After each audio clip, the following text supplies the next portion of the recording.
आज़ाद हिंद का एक सिपाही कहता जो वतन को महबूब था, क्या कहूँ मैं उसकी कहानी, क्या कहूँ मैं उसकी कहानी, वो जवान भी खूब था।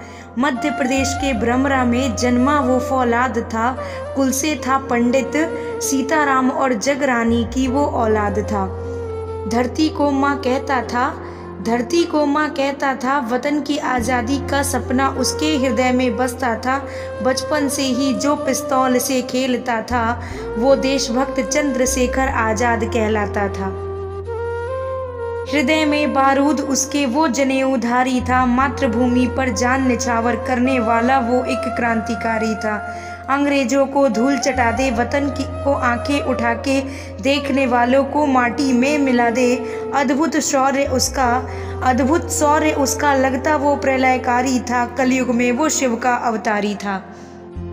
अंग्रेज थर-थर कांप जाते थे, पर उसकी शक्ति को ना भांप पाते थे। 700 सैनिकों की फौज लगाई थी, 700 सैनिकों की फौज लगाई थी, फिर भी आज़ाद को ना पहचान पाई थी।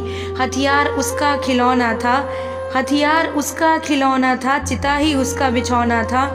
मौत से ना जिसको भय, वो भारत माँ का एक छौना था।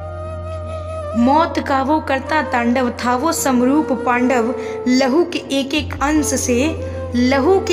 एक अंश से धरा का ऋण चुकाया था। भस्म हो गया हर वो पापी जो जनेऊ से टकराया था। चेहरे पर लिए मुस्कान उसने धरती माँ को गले लगाया था। अंग्रेजों के हथियारों ने नहीं, भारत माँ ने स्वयं उसे अपने पालने में झुलाया था। अब भारत में फिर वैसी बारिश की फुहार ना होगी, अब भारत में फिर वैसी बारिश की फुहार ना होगी, जिसको पकड़ भी ना पाए ब्रिटिश, इससे बड़ी उनकी हार न होगी। ब्रिटिश कमिश्नरी की नींव उसने हिला दी, उनकी झूठी शान को मिट्टी में मिला दी। नतमस्तक हो जाती हूँ मैं सुनकर ये वीर कहानी, क्या खूब थी उस आज़ाद की जवानी। जिस उम्र को बच्चे अपने माता पिता के सानिध्य में बिताते हैं, उस 15 की उम्र में चंद्रशेखर ने स्वतंत्रता की क्रांति को फैलाया था और अपने जिस्म को कोमल नहीं फौलाद बनाया था।